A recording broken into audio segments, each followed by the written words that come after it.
To navigate, there's two things you need to know.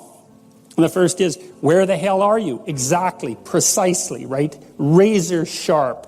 What's good about you and what's bad about you? By your own reckoning. You don't have to, you can ask other people, but this is a game you play yourself. It's like, as far as I'm concerned, I'm taking stock. What is it that's okay about me and what needs some work? And you got to watch to not be too self-critical when you're doing that too, because that can just be another kind of flaw. And then the next is, okay, well, where are you going? What's your destination? Well, and that's what the frame is. Now, you could do that in a very sophisticated way. And you do that by thinking consciously about who it is that you are in an articulated manner and where you want to go and why and how you're going to get there. And people hardly ever do that. That's come as such an absolute shock to me as an educator. Because one of the other programs, I use this in my classes. One of the other programs in this suite of programs is called the Future Authoring Program, and I started developing it in my Maps of Meaning class, which is where some of this material is from. And I got students to write about their past. It's like, okay, we're talking about stories, so let's tell your story. Who are you? How did you get here? And what are you now? That usually helps people put things to rest, although it's quite stressful while you're doing it. Stress goes up when you're doing it, and maybe you feel miserable for a couple of weeks, and then stress goes down and it stays down. So that's also why people don't do it, because who the hell wants to have their stress go up? But if it's temporary, it's a sacrifice.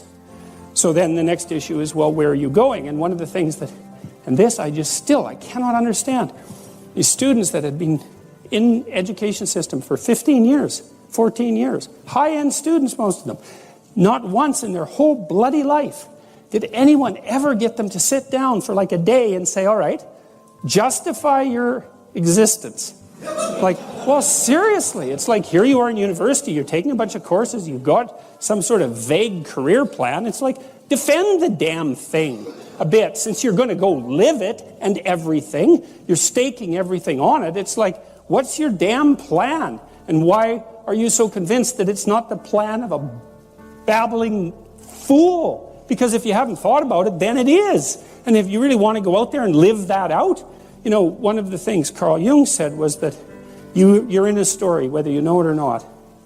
And then he made two nice comments about that. If it's someone else's story, you're probably going to get a bit part. And it might not be the one you want. And if it's a story that you don't know, it might be one with a really bad ending. Or maybe it's just bad, period, with a worse ending. And if you don't know what the story that you're living out is, maybe that's the one.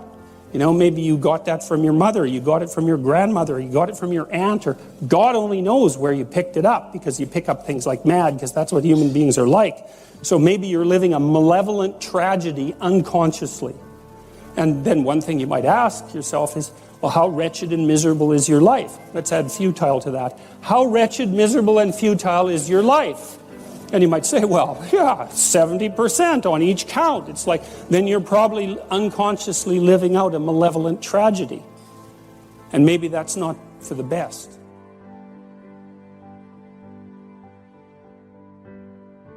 So anyways, we got students to start writing in detail about not what they wanted. It's not a career thing. Because that's the closest people usually get, is they have a career plan. It's like, no, it's not a career plan. That's peripheral. Important, but peripheral. It's like, all right, you got 3 years, man. You're going to live them anyways. Devote those 3 years to setting the world up around you so that it's the best it could possibly be for you. As if you were taking care of yourself, as if you cared for yourself. Well, what would that look like? Let's say, just for the sake of argument, if you figured out where you were, that you could have what would be best for you. Well, what is that? I bet you never asked. People don't ask. And so life comes at them like random snakes, and they sort of fend them off. And life goes by, and things don't work out the way people expected them to. But a huge part of that is they didn't know where they were because they wouldn't look, or didn't know that they should look. Ignorance and willful blindness, right? Two great catastrophes. And they never figured out where they wanted to go or why. Now, there's a problem with figuring out where you want to go. And the problem is that you make your conditions for failure clear to yourself. And people don't like that. So if you keep yourself in the fog, then you can't tell when you screwed up. Now that isn't so good because you're still screwing up. You're just too blind, self-blind to notice. Although in the short term, that's less painful. If you make your criteria for success razor sharp, then you know every time you screw up. But that's great because then you could fix it. You could either repair the behavioral inadequacy or the conceptual inadequacy that you're using as a tool in that situation, or maybe you could adjust your damn plan. Either way, you can fix it.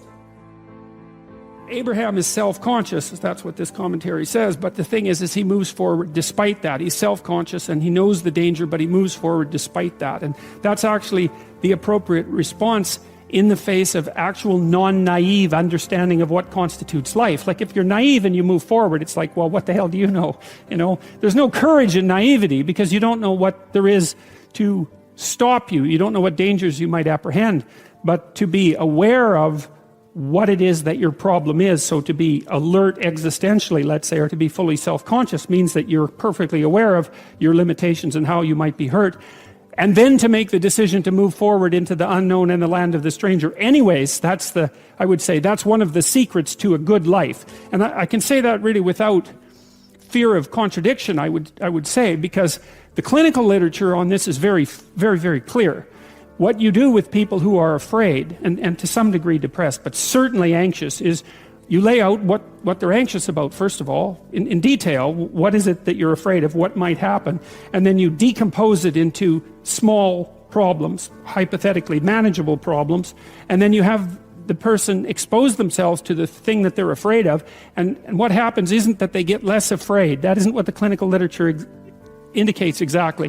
What happens instead is they get braver. And that's not the same thing, right? Because if you get less afraid, it's like, well, the world isn't as dangerous as I thought it was, you know, silly me. If you get braver, that's not what happens. What happens is, yeah, the damn world's just as dangerous as I thought, or maybe it's even more dangerous than I thought, but it turns out that there's something in me that responds to taking that on as a voluntary challenge and grows and thrives as a consequence. And there's no doubt about this. Even the psychophysiological findings are quite clear. If you impose a stressor on two groups of people, and on one group the stressor is imposed involuntarily, and on the other group the stressor is picked up voluntarily, the people who pick up the stressor voluntarily use a whole different psychophysiological system to deal with it. They use the system that's associated with approach and challenge, and not the system that's associated with defensive aggression and withdrawal. And the system that is associated with challenge is much more associated with positive emotion and much less associated with negative emotion. It's also much less hard on you because the defensive posturing system, the prey animal system, man, when that thing kicks in, it's all systems are go for you, you know. The gas is pushed down to the pedals pushed down to the metal and the brakes are on. You're using future resources that you could be storing for future time right now in the present to ready yourself for emergency. So there's nothing simple or trivial at all about the idea of being called to move forthrightly forward into the strange and the unknown. And there's a real adventure that's associated with that, right? So that's an exciting thing, which is part of the reason why people travel. And then also to see yourself as the sort of creature that can do that, is willing to do that on a habitual basis, is also the right kind of tonic for, I hate this word, for your self-esteem.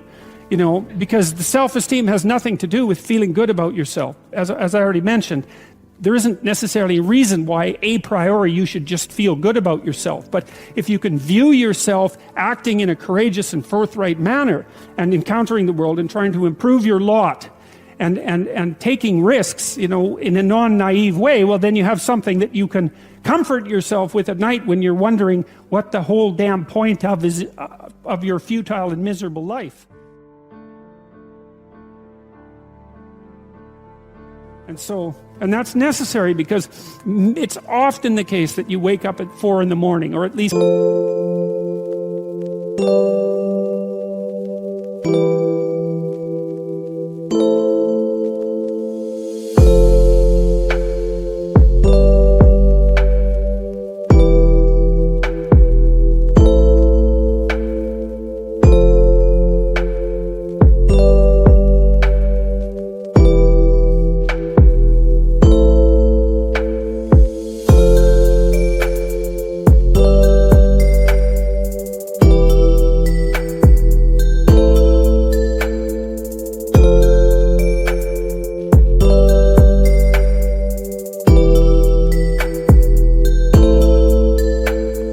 sometimes the case that you wake up at 4 in the morning when things haven't been going that well and wonder just what the hell the point is of your futile and miserable life. You have to have something real to set against that. It can't be just rationalizations about how, you're a valuable person among others, even though that's true. That's not good enough.